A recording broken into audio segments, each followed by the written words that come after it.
ce geste de toi viendra mon secours. Viens semer dans mon âme le grain de l'amour.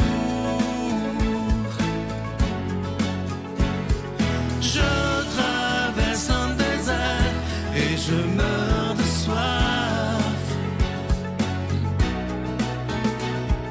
Montre-moi le mystère qui garde la foi. Bonjour, bienvenue à votre émission La Victoire de l'amour en ce mercredi 30 avril 2025. J'espère que vous allez bien chez vous. Aujourd'hui, pour la chronique Une vie qui rayonne, on va chercher à éviter les pièges. Donc, on va mettre en lumière 7 pièges à éviter et les remèdes aussi, les moyens de... Quand on est tombé dans le piège, comment on fait pour s'en sortir? Alors, premièrement, le perfectionnisme. C'est un grand piège. On n'ose pas aller de l'avant parce qu'on a peur que ce ne soit pas parfait. Bref, le perfectionnisme, ça nous encombre un peu l'esprit, ça devient lourd et c'est un piège dans lequel on peut tomber et qui ternit notre joie, notre bonheur. Pour y remédier, être doux et humble envers nous-mêmes. Hein, Jésus l'a dit, « Je suis doux et humble de cœur et vous trouverez le repos. » Il y a une forme de repos, de détente qui est contraire au perfectionnisme dans cette humilité, de prendre les choses telles qu'elles viennent, être doux avec nous-mêmes, pas trop s'en demander, juste ce qu'il faut. Deuxièmement, un autre piège, se préoccuper du regard des autres. On y revient souvent parce que vraiment c'est un piège dans lequel on tombe souvent. Relevons-nous de ça. Notre dignité humaine est grande, on a le droit d'être comme on est, soyons authentiques. L'authenticité, oser être vrai, émettre notre opinion en toute simplicité avec beaucoup d'amour. Ne nous préoccupons pas de ce que les autres pensent de nous. Notre amour-propre vient de l'intérieur, il vient de Dieu aussi, donc appuyons-nous sur lui. Consultons-le, lui, dans nos cœurs. Troisièmement, trop s'engager, s'éparpiller. On peut s'étourdir avec tout ça. Le remède, prendre le temps d'y penser avant de dire oui à une proposition. C'est une bonne idée, ça. Je vais y penser, ça m'intéresse beaucoup, mais je vais y penser. Et là, on trouve les bons mots à ce moment-là pour dire peut-être que c'est un peu trop dans mon agenda, peut-être que c'est un peu trop dans mon horaire, ou peut-être que finalement, je me sens pas vraiment l'élan d'y aller. À ce moment-là, on peut trouver les bons mots pour décliner l'invitation. Évitons de nous éparpiller, hein, de vivre en surface. Vivons en vérité avec ce qu'on veut vivre en vérité. Quatrièmement, le piège du jugement et de la critique. À l'intérieur de nous, des fois, ça se fait tout seul. On ne veut pas, puis on se met à juger, à critiquer, à ceci, c'est le remède, le bon moyen pour ne pas tomber dans ce piège-là, parce qu'on est les pires. Quand on se met à juger puis à critiquer, c'est notre propre joie qui se ternit. C'est notre bonheur qui s'affadit. L'émerveillement et la gratitude, l'action de grâce. Voir le beau, souligner le beau. Ça, là, prenons-en l'habitude tous les jours de souligner le beau, de pointer le beau, de le chercher, de le trouver. L'émerveillement et la gratitude. Et l'exprimer à voix haute, merci pour ceci, wow, c'est beau cela. Quand on a un compliment à faire, ne le retenons pas. Ensuite, un autre piège, cinquièmement, chercher à tout contrôler. Pas une bonne idée. Le lâcher prise. On respire, on lâche prise, on remet tout dans les mains de Dieu et là, on peut retrouver une forme de sérénité, éviter de s'embrouiller. Un autre piège, ressasser le passé. C'est pas une bonne idée. Le remède, c'est le pardon.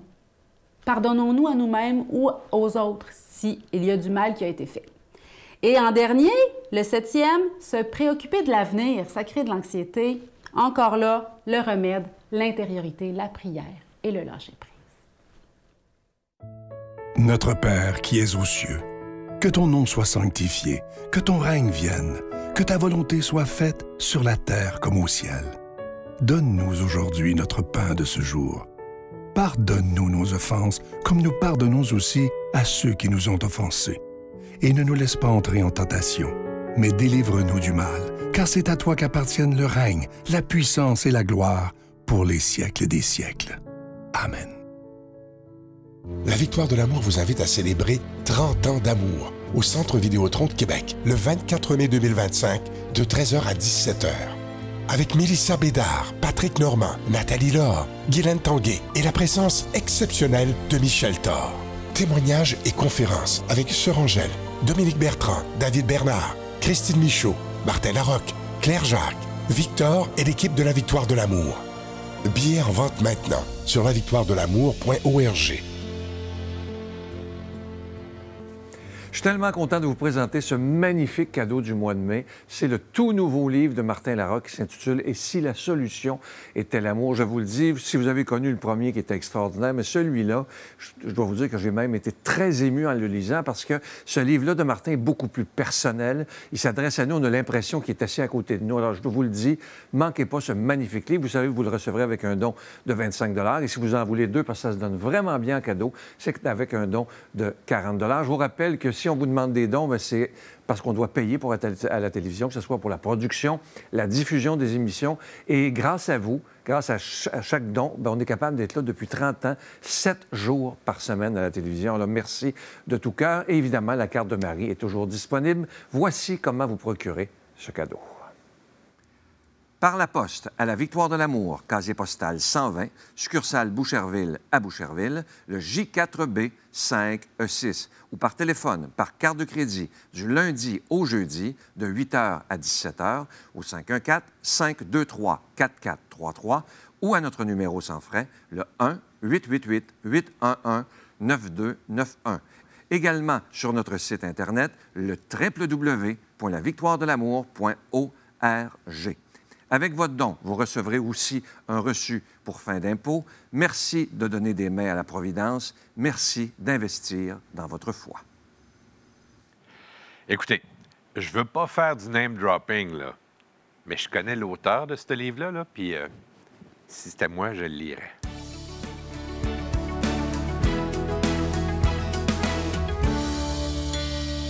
Mon Dieu, donnez-moi la sérénité d'accepter les choses que je ne peux changer, le courage de changer les choses que je peux et la sagesse d'en connaître la différence. Amen.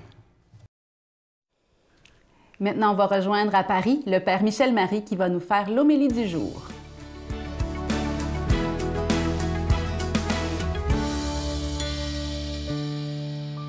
Amis que j'aime, alors qu'il fait grand soleil sur Paris et que le printemps gagne aussi le Québec et vos cœurs, du moins je l'espère, je vous dis un grand bonjour. La nuit vient de tomber sur Jérusalem et Jésus vient d'achever sa journée, comme toujours, très épuisante. Une journée qui était faite de rencontres, de guérisons, d'enseignements, de prières. Rien ne manquait à sa vie toute livrée à l'amour de son Père et à l'amour de toute l'humanité, celle qu'il croisait tous les jours en mauvaise santé et qu'il tente de sauver à coups de bonté et de lumière encore aujourd'hui, j'en suis sûr. Soudain, la porte s'ouvre et un homme apparaît. Jésus est tranquillement chez lui. Il s'agit d'un notable juif prénommé Nicodème, membre du Sanhédrin, qui 3 ans plus tard défendra le Christ devant ses pairs. Il ne faut pas l'oublier, mais quel courage! Il s'est exposé et il ne s'en tiendra pas là d'ailleurs. Il ne s'en tiendra pas à la prise de parole. Il risquera sa réputation en rejoignant le calvaire à l'heure de la crucifixion avec les bras chargés d'aromates destinés à embaumer le corps supplicié de Jésus. Mais en cette nuit où nous le croisons pour la première fois, il vient de toute son intelligence ouverte interroger le Christ sur sa doctrine pour tenter de comprendre ce qu'il porte en lui et ce qu'il entend donner au peuple de nouveau. Pour lui, il n'y a pas de doute. Ce Jésus dont tout le monde parle et s'entiche est un prophète envoyé de Dieu et ses miracles le prouvent. Comme la porte de son cœur est ouverte, je le redis, Jésus s'y engouffre et commence à lui révéler qui il est. Et voici ces mots devenus célèbres. On pourrait les apprendre par cœur, ce serait parfait. Dieu a tant aimé le monde qu'il a envoyé son Fils unique.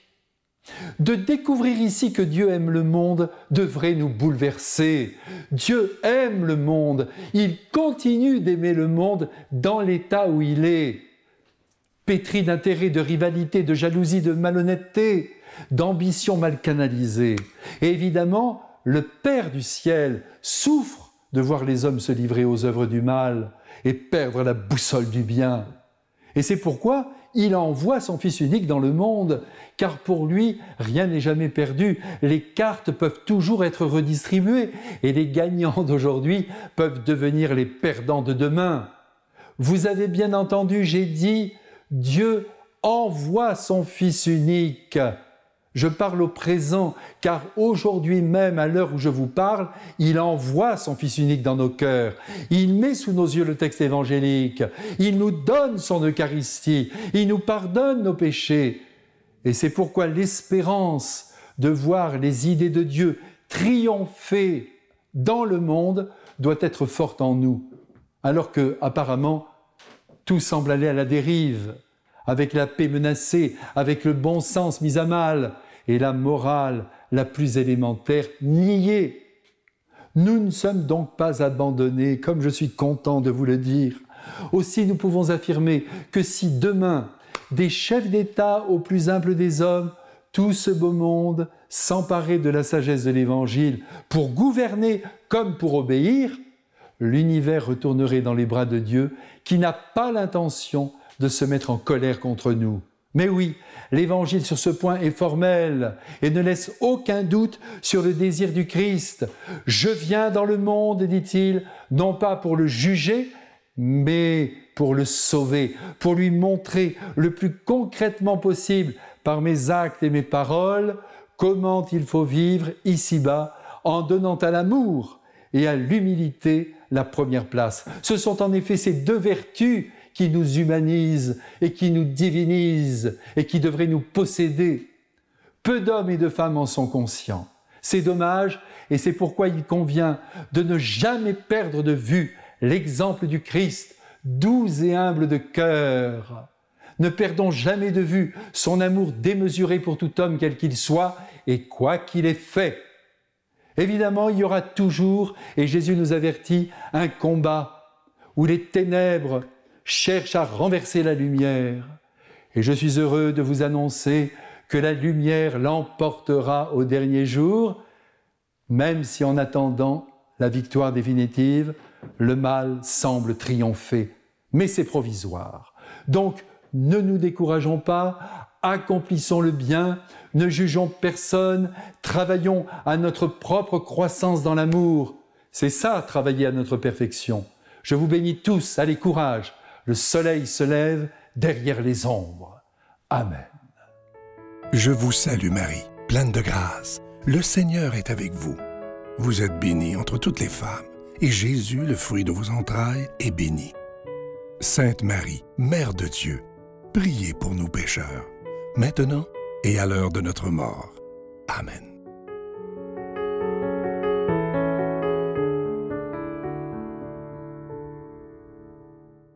Mes chers amis, permettez-moi de renouveler l'invitation. Vous êtes tous cordialement invités à venir célébrer les 30 ans d'amour de la Victoire de l'amour au Centre Vidéotron. Il y a plein de choses qui ont été mises en place pour que ce soit simple, tant au niveau des transports qu'au niveau des inscriptions, de l'achat des billets. Pour y arriver, vous pouvez aller sur le site de la Victoire de l'amour au www.lavictoiredelamour.org ou en appelant directement au Centre Vidéotron au 1-877-658-9866. 1-877-658-9866. Donnons-nous rendez-vous, soyons nombreux à célébrer ensemble les 30 ans de la Victoire de l'amour. Bonne journée. Lorsque j'étais dans le coma, parce que c'est un état, c'est un sentiment, j'ai vraiment le sentiment profond que j'ai rencontré Dieu. Prends mon cœur, je l'ai gardé pour toi, mon Dieu. Prends mon cœur, c'est ce que j'ai de plus précieux. Prends mon cœur, il chantera pour toi.